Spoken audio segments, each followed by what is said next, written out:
Vamos a abrir la palabra de Dios, porque el tema de esta noche es un tema importantísimo, interesantísimo. Capítulo 3 de Filipenses. Mañana voy a volver al capítulo 2. Pero esta noche, capítulo 3, versículo 12 hasta el 15, dice así. Miren, ¿quién está hablando? Es Pablo, el gigante del Evangelio, ¿no? El fundador de iglesias, el hombre extraordinario. El hombre que cuando llegó al fin de sus días dijo, he peleado la buena batalla, he acabado la carrera, he guardado la fe. Bueno, ese hombre, ahora en el capítulo 3, versículo 12 dice, no que lo haya alcanzado ya, ni que ya sea perfecto, sino que prosigo para ver si logro asir, si logro alcanzar aquello para lo cual fui también alcanzado por Cristo Jesús. Hermanos, yo mismo no pretendo haberlo ya alcanzado. ¿De qué está hablando Pablo? De la perfección. Dice, yo no soy perfecto, yo todavía no he alcanzado la perfección. Y el versículo 13 dice, hermanos, yo mismo no pretendo haberlo ya alcanzado, pero una cosa hago, olvidándome ciertamente de lo que queda atrás y extendiéndome hacia lo que está delante, prosigo a la meta, al premio del supremo llamamiento de Dios en Cristo Jesús. Y el versículo 15 dice, así que todos los que ya somos perfectos, esto mismo sintamos. Ahora, una de las cosas tristes que nosotros hacemos es que leemos la Biblia sin pensar. Y leer la Biblia sin pensar, leer por leer, especialmente hay algunos hermanos que dicen, voy a leer toda la Biblia este año. Y ahí leen, llegan en la noche cansados, no entienden nada, están cayendo en sueño, porque tienen que acabar la Biblia. No, el objetivo no es leer la Biblia toda. El objetivo es agarra cada versículo y piensa, ¿qué es lo que Dios te está... No, leer, eso no te ayuda mucho.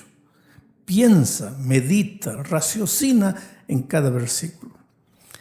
Porque la lectura de la Biblia es como la comida. Dicen los especialistas que cada bocado hay que masticar 38 veces. Yo no sé si tú haces eso. Y yo por lo menos no. No tengo paciencia para estar en cada bocado 38 veces. Imagínate cuánto tiempo me voy a sentar en la mesa para cada bocado 38 masticadas. Pero los especialistas dicen que debe ser así. ¿Por qué? ¿Por qué crees que Dios nos ha dado saliva? La maravilla del cuerpo humano es que todo lo que tenemos en el cuerpo tiene un sentido, un propósito. Hasta un cabellito tiene un propósito. La saliva, ¿para qué es la saliva? ¿Para escupir? No. La saliva es para que cuando tú colocas el bolo alimenticio y comienzas a masticar, por eso dicen los médicos que hay que masticar bien. La comida se mezcla con la saliva.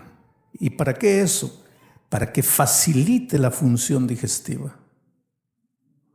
Y si comes tragando como el gallo, ahí, eso no te hace bien. Entonces tienes que masticar bien. Entonces el estudio de la palabra es igualito. Tú no puedes leer, no. Tienes que tomar cada versículo y masticar, raciocinar, pensar, ¿qué es lo que Dios me está queriendo decir? Ahora, si tú lees pensando estos textos del 12 al 15, te vas a dar cuenta de una cosa. En los versículos 12 y 13, Pablo dice, hermanos, yo todavía no soy perfecto. La perfección es algo hacia lo cual yo estoy caminando, todavía estoy yendo, yo no he alcanzado. Pero en el versículo 15 dice, ya soy perfecto. Ahora, si Pablo estuviera vivo, yo le diría, ven Pablo, explica un poco. ¿Eres perfecto o no eres perfecto?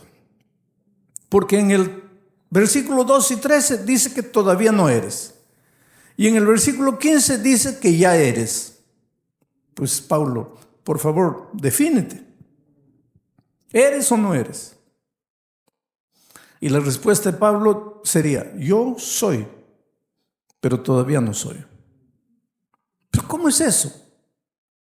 Pues eso es así. Soy perfecto, pero todavía no soy perfecto. El problema, ¿sabes qué pasa? En nuestra iglesia, como iglesia mundial, hay algunos hermanos que agarran el versículo 12 y 13 y dicen así, en esta tierra no se puede ser perfecto. Porque Pablo mismo dijo que no es perfecto todavía. Y otros hermanos agarran el versículo 15 y dicen, en esta tierra sí se puede ser perfecto, porque Pablo dice, nosotros los que ya somos perfectos. Ahora, si tú vas al espíritu de profecía, vas a encontrar muchas citas que dicen que no te atrevas a decir que ya eres perfecto. Y vas a encontrar otras citas que te dicen que ya eres perfecto. Ahí pues la iglesia se queda confundida, porque hay los que dicen que sí y los que dicen que no. Pero en la palabra de Dios no hay contradicción. La palabra de Dios es una unidad de armonía extraordinaria. Hay una explicación para esto. Y para explicarte, nada mejor que una ilustración, y te voy a hacer una ilustración. Yo tengo 4 hijos.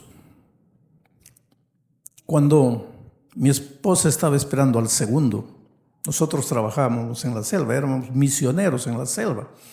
Pero para llegar a mi distrito, teníamos primero que viajar 10 horas de ómnibus. Ahí llegábamos a esa ciudad, ya no había ómnibus. Ahí tomábamos un camión de verdad, de carga, y viajábamos unas otras 5 o 6 horas hasta otro pueblecito chico.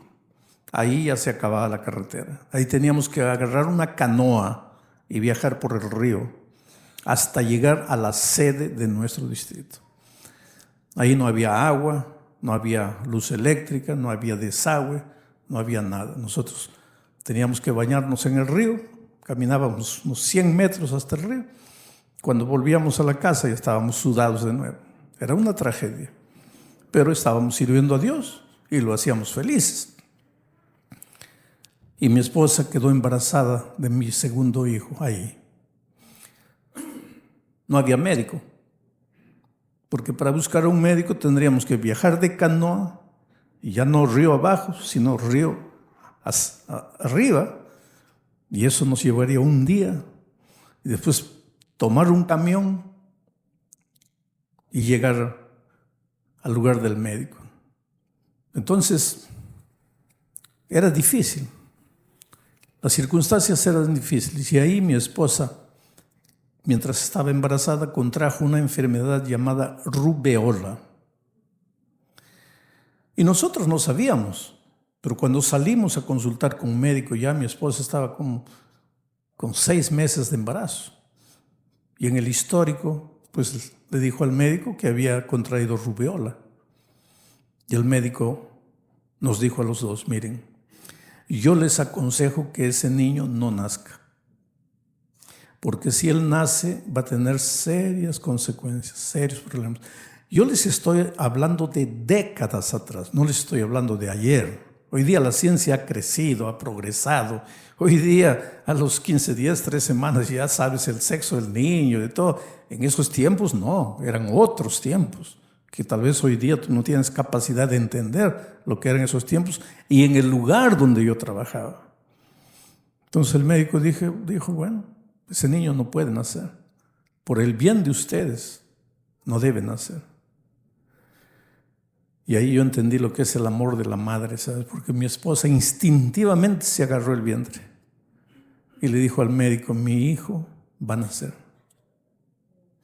El médico me llevó a un lado después y me dice, mire, pastor, usted es más racional, su esposa es más emotiva, y yo le aconsejo que ese niño no nazca. Porque va a ser un problema para ustedes. Van a cargar una cruz el resto de la vida, cuando pueden resolver ese problema ahora. Y yo le dije, mira, yo voy a respetar lo que mi esposa dice y voy a estar al lado de ella. Y le dije a mi esposa, mira, tú, quiero que sepas que estoy aquí contigo y que vamos a hacer lo que Dios diga, lo que tú digas, lo que tú sientes que Dios te habla, vamos. Y el embarazo fue adelante. Ahora, yo me acuerdo cuando nació el niño. Tenían que hacerle una cesárea porque no podía nacer por las circunstancias. No podía nacer de un parto natural. La llevaron al hospital, le colocaron anestesia, hicieron la cesárea. Pero me acuerdo cuando ella comenzó a despertar de la anestesia. Ya había nacido el niño. Y lo primero que ella preguntó, no me buscó a mí, buscó al médico. Y lo primero que preguntó fue, ¿mi hijo está bien? Y yo me acuerdo la respuesta del médico. El médico dijo, señora, su hijo está perfecto. Perfecto. Ahora, yo nunca entraría al médico porque mi hijo no tenía dientes, no tenía cabello, no hablaba, no se sentaba, ensuciaba los pañales. Y el médico dice, está perfecto. ¿Cómo puede estar perfecto? Estaba perfecto para ser un niño recién nacido. Para eso estaba perfecto. Pero vamos a decir que pasaran 7 años y mi hijo continuara acostado en la cama, sin dientes, sin cabello, sin moverse, ensuciando pañales. Estaría perfecto. Ahora, dense cuenta de lo que es la perfección. Un niño que en su primer estado estaba perfecto 7 años después, ya no estaría perfecto si continuara así. Porque un niño a los 7 años tendría que estar, vamos a decir, tu hijito de 7 años, sube a la manguera de tu vecino, le arranca los mangos, agarra al gato del vecino, le amarra una lata en el rabo del gato y toca el timbre del vecino y se echa a correr. ¿Está perfecto o no está perfecto? Perfectísimo. Porque eso es lo que el niño tiene que hacer a los 7 años. A veces tú te molestas, querido, tú moléstate si tu hijo no se mueve. Pero si tu hijo se mueve a los 7 años, levanta las manos al cielo y agradece. Porque hay muchos niños que no se pueden mover. Claro que tienes que orientarlo, no puedes dejarlo que haga lo que quiera, pero deja que viva. Pero vamos a decir que pasan 20 años. Ahora el muchacho tiene 27 años y sigue robando los mangos del vecino, sigue agarrando el gato del vecino, sigue tocando el timbre del vecino. ¿Está perfecto o no? Está loco. Ahora, ¿qué es lo que estoy queriendo decir? A los 2 días de nacido estaba perfecto, pero no andaba, no se movía, ensuciaba pañales. A los 7 años estaba perfecto, pero ya andaba, ya se movía, ya correteaba, ya hacía travesuras. A los 27 años sigue perfecto, pero ya no hace travesuras, ya no corretea, ya es un hombre equilibrado y maduro. Pero es perfecto aquí, era perfecto aquí y era perfecto aquí.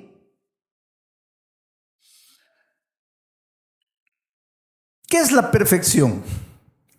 La perfección no es un lugar a donde llegas. La perfección es un camino por donde transitas. Tú eres perfecto mientras vas siendo perfecto. Ahora, con esto en mente, vamos a volver a leer lo que Pablo dice. Versículo 12. No que lo haya alcanzado ya.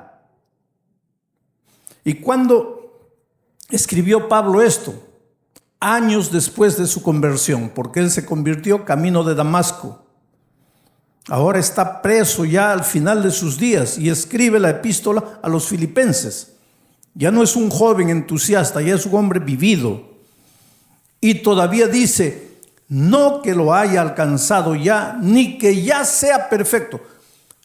Él dice que todavía no es perfecto.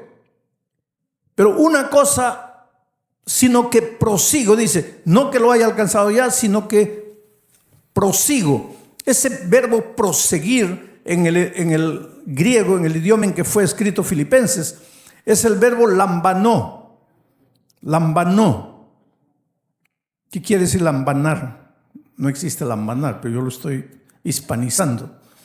¿Qué quiere decir lambanar? Del verbo lambanó. Te voy a explicar. Lambanar es, tú subes una montaña, subes, estás ya ves la cúspide ahí y sacas fuerza, estás cansado, pero llegas. Y cuando llegas y respiras diciendo gracias a Dios, llegué, descubres que hay otra montaña más alta ya. Entonces lambanas, prosigues, a pesar del cansancio. Te cansas, paras, te resbalas, te sacas sangre, te limpias la herida, te curas, te levantas, tomas agua, respiras. Y ya estás llegando a la cúspide, ya, ahora sí. Y cuando llegas a la cúspide, descubres que hay otra montaña más alta. Y continúas lambanando. Lambanar es seguir sin nunca llegar, pero proseguir. Y ahora miren lo que Pablo dice. Yo no soy perfecto, pero yo prosigo.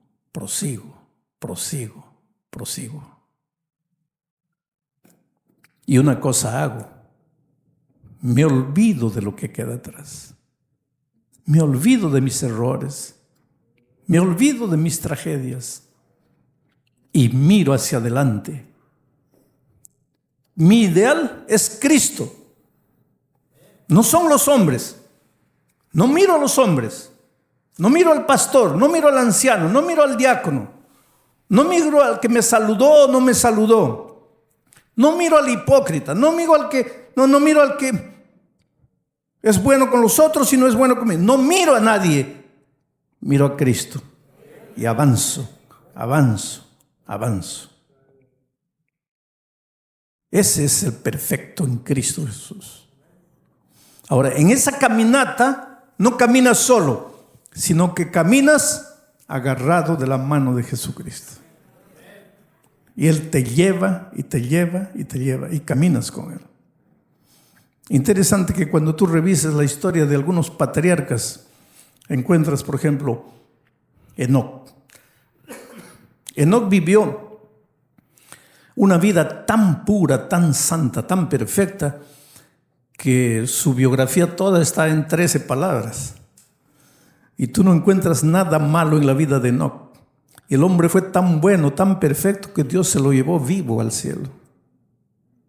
Y dice así: Enoc anduvo con Dios y Dios se lo llevó. Enoc anduvo por Dios. ¿Por qué Dios se lo llevó? Porque era perfecto. ¿Y por qué era perfecto? Porque andaba con Dios. ¿Te acuerdas de Noé? Noé, Génesis dice, Noé era un hombre justo e íntegro entre sus contemporáneos.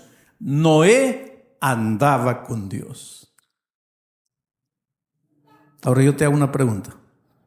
¿Alguno de ustedes se ha emborrachado en la vida? Yo supongo que sí, no levanten la mano. Pero ¿alguno de ustedes se ha emborrachado así, se ha emborrachado de quedarse en el suelo, caído, los perros orinándolo ahí, botado en el suelo, desnudo, haciendo un escándalo en la calle? ¿Alguno de ustedes hizo eso? Yo creo que no. Pues Noé hizo.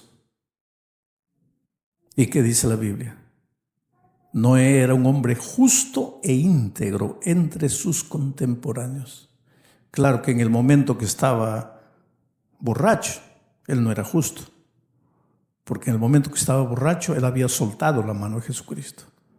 Pero lo maravilloso es que él se levantó y siguió caminando. Y se vuelve, a pesar de su pasado, se olvida de lo que queda atrás se proyecta para lo que está delante y es un hombre perfecto. Un día Dios miró a David y dice: este hombre David es el hombre conforme a mi corazón. David. El pecado terrible de David no fue el adulterio. Asesino, intriga política, un traicionero, miserable. Ahora viene Dios y le dice así: este es el hombre conforme a mi corazón. ¿Por qué? Porque si tú vas al libro de los Salmos, vas a encontrar que David andaba con Dios en la tierra de los vivientes. Quiere decir, la perfección divina no es no pecar. La perfección divina es caminar con Dios todos los días.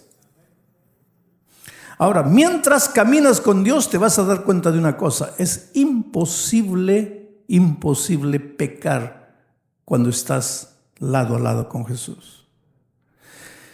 Y ahora mira, te voy a leer Marcos, capítulo 9, versículo 33. Marcos 9, 33. Dice así: y llegó Jesús a Capernaum, y cuando estuvo en casa, les preguntó a sus discípulos: ¿qué disputabais entre vosotros en el camino?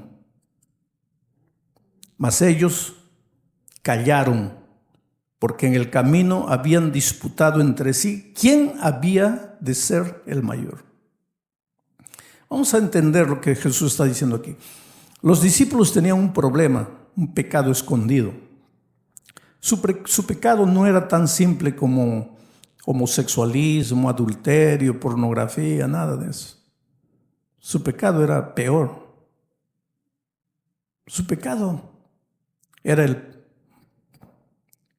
el padre de todos los pecados. El pecado de los discípulos era el pecado de Lucifer en el cielo.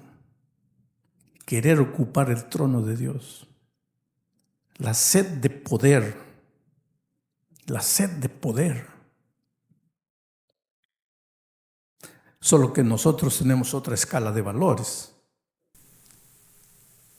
Y te voy a hacer un ejemplo. En una junta de iglesia, cuando están nombrando a los ancianos del próximo año, vamos a decir que no tienen candidatos, solo tienen Pedro y Juan, y no saben quién, Pedro o Juan. Ninguno es el ideal, pero pues tienen que nombrar a alguien y no saben qué hacer. Pedro y Juan, Juan y Pedro, Pedro y Juan, Juan y Pedro. Ahí alguien dice: bueno, Juan es un poquito orgulloso, pero pues no hay otro. Vamos, yo propongo a Juan. Ahora, ¿cómo sería si alguien dijera: bueno, Juan es un poquito homosexual, pero está bien? Ah, no, eso no se puede. No. Es un poquito adúltero, pero está bien. ¿Tú te das cuenta de la escala de valores que nosotros tenemos con relación al pecado? Porque para nosotros, robo, adulterio, pornografía, ¿qué pecados horribles? Son pecados, yo no niego, son pecados. Todo pecado es horrible a los ojos de Dios. Pero el problema es que para nosotros el orgullo no es pecado. Yo una vez me acuerdo de un anciano, digo, porque todos pensaban que era lindo, bueno, maravilloso. Pero todos los años anciano. Entonces llegó un pastor joven y dijo: mira, están a hora de renovar. No es bueno que un solo hombre esté todos los años de primer anciano. Y nombraron a otro anciano. Y entonces cuando el secretario fue a comunicarle a él la noticia de que había sido nombrado este año jefe de diáconos, él lo miró y dice: diácono, yo, diácono. ¿Quién se han creído ustedes? Llévense su cargo. Y nadie lo disciplinó, porque por orgullo no se disciplina, pero por adulterio sí. Tú te das cuenta la escala de valores que nosotros tenemos de lo que es pecado. Y los discípulos tenían pues el peor de los pecados como problema, eran orgullosos, querían cargo. Pero ellos descubrieron una cosa, que al lado de Jesús no se puede pecar. Esto es lo que todos tenemos que aprender en la vida, hermanos. Tú agarrado de Jesús no pecas. Para pecar hay que soltar la mano a Jesús. Eso no hay otro camino. Y entonces ellos se daban cuenta, estaban yendo a Capernaum, caminando juntos con Jesús, no podían practicar el pecado. Pero a veces el deseo de practicar el pecado del orgullo era tan grande, pero al lado de Jesús era imposible, porque al lado de Jesús no se puede pecar. ¿Por qué? La Biblia dice, ¿qué comunión hay entre la luz y las tinieblas, entre la justicia y la injusticia, entre Cristo y Satanás? No hay comunión. Entonces, si tú estás agarrado de Jesucristo, no caes en el pecado. Pero ellos querían practicar el pecado. Y hay momentos en nuestra vida así que el deseo pecaminoso es tan grande. Ahí tenemos que separarnos de Jesús. Y ellos se quedaron para atrás y dejaron que Jesús se fuera para adelante. Y yo supongo que Jesús miró y ellos se estaban quedando y él comenzó a andar más despacio para ver si lo alcanzaban y ellos andaban más despacio todavía. Entonces ya él se fue a Capernaum y ellos fueron atrás, pero atrás hablando, pues ¿quién va a ser el candidato? A ver, ¿quién? Y cuando llegan a la casa en Capernaum, dice el texto, Jesús los reunió en la casa y les preguntó qué cosa.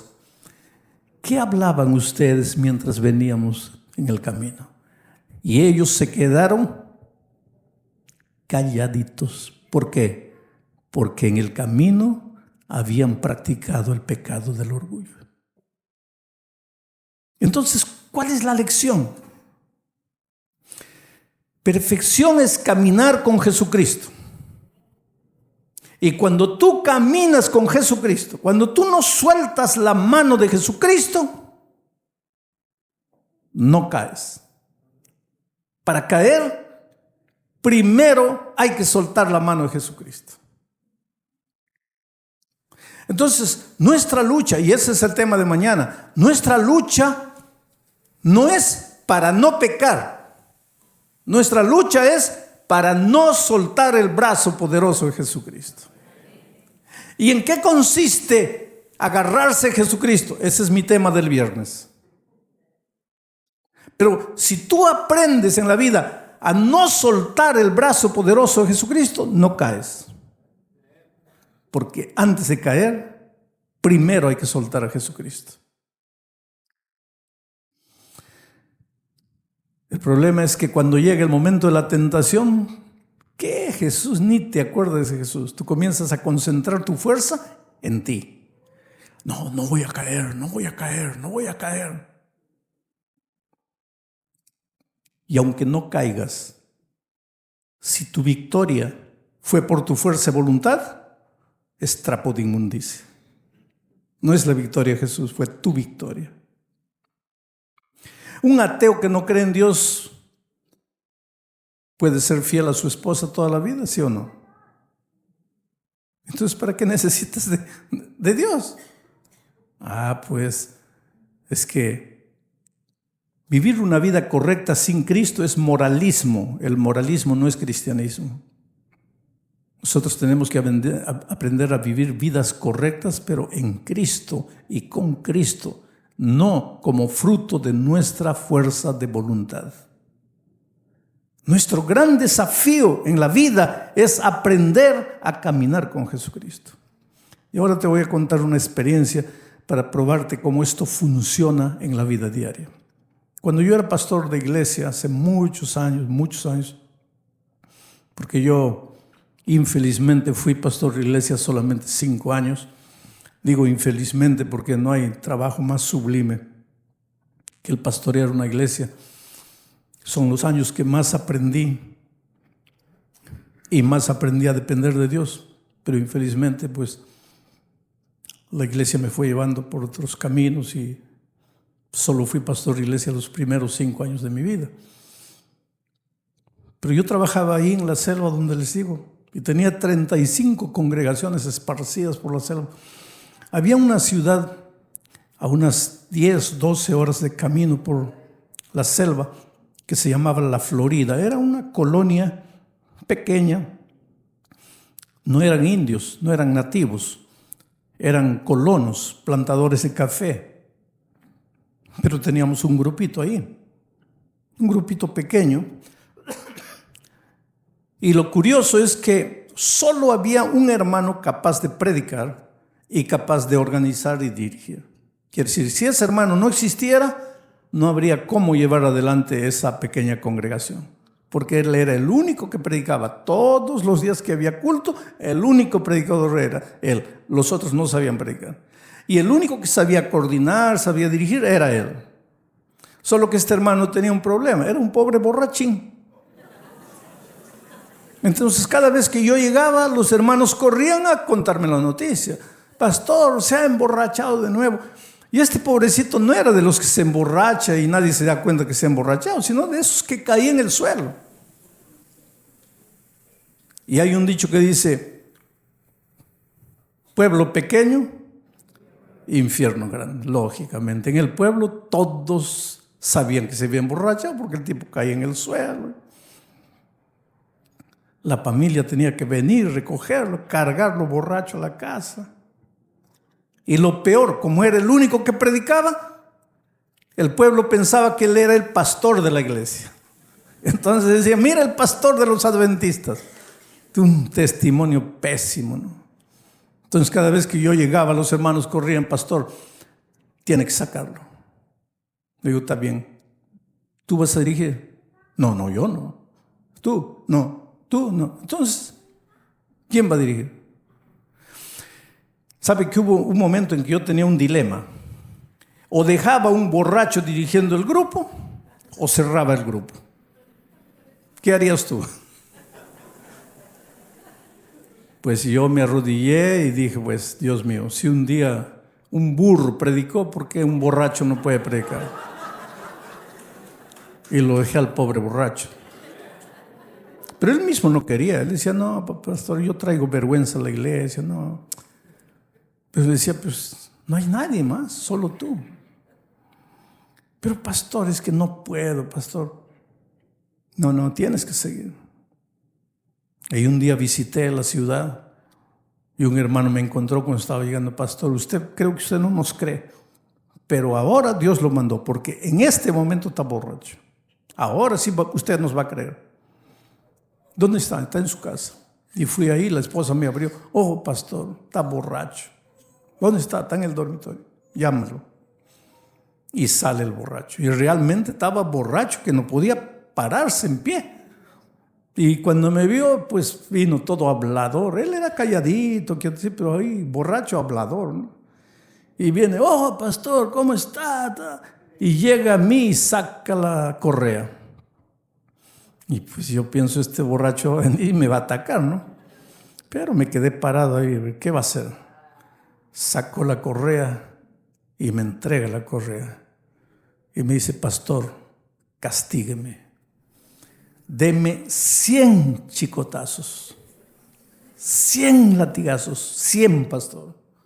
Y por favor, deme con la hebilla. Hágame sangrar, pastor.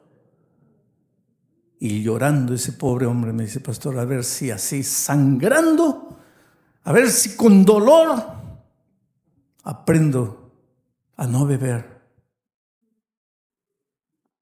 Pero digo, hijo, ¿pero por qué? ¿Qué tiene la bebida? No sé, pastor. Y borracho y llorando me dice, pastor, yo quisiera que el diablo viniera a mí como hombre. Si viniera como hombre, yo le iba a dar una zurra que nunca más iba a volver. Pero este maldito diablo cuando viene, no viene como hombre. Se mete en una botella de aguardiente y ahí yo estoy perdido, pastor. Bueno, le dije, duerme. Vamos a hablar cuando estés mejor. Después al día siguiente conversé con él. Le digo, mira, te voy a dar un consejo. ¿Cuál es el consejo? Cuando te da ganas de tomar, Es ahí que tienes que empezar a orar. Y le vas a decir a Dios así: mira, Señor, me está dando ganas de tomar, pero no te voy a dejar. Voy a ir a tomar, a no ser que tú hagas desaparecer las ganas de tomar. Pero si tú no haces desaparecer las ganas de tomar, yo voy a ir a tomar. Pero no te voy a dejar. Voy a ir a tomar, y mientras estoy tomando voy a seguir hablando contigo. Entonces, Señor, estoy en tus manos. Yo estoy cansado de luchar solo y he fracasado. Ahora, en lugar de concentrarme para no caer, me voy a concentrar para no separarme de ti. Y habla. Y si me da ganas de tomar, ve al bar con Jesucristo, pero sigue hablando. Y cuando me traen el aguardiente, dile: Señor, mira, haz un milagro en mi vida, porque si no, yo voy a tomar. Santo remedio, querido. Infelizmente yo no pude ver la victoria completa de ese hombre, porque un tiempo después me cambiaron de ahí, y un tiempo después me llevaron al Brasil. Pero hace unos pocos años atrás yo estaba predicando en la iglesia de mi familia, ahí en Ñaña, cerca de nuestra universidad. Y un hombre barbudo me abraza y comienza a llorar emocionado. Y me dice: pastor, ¿usted no se acuerda de mí, no? Digo: mira, no sé. No, creo que no me acuerdo. Me dice: tal vez por la barba, pastor. Es que me han salido un problema en el rostro, entonces he dejado crecer la barba. Pero yo soy aquel borracho que dirigía el grupo La Florida, ¿se acuerda? Le digo: claro que me acuerdo de ti. ¿Y cómo vas?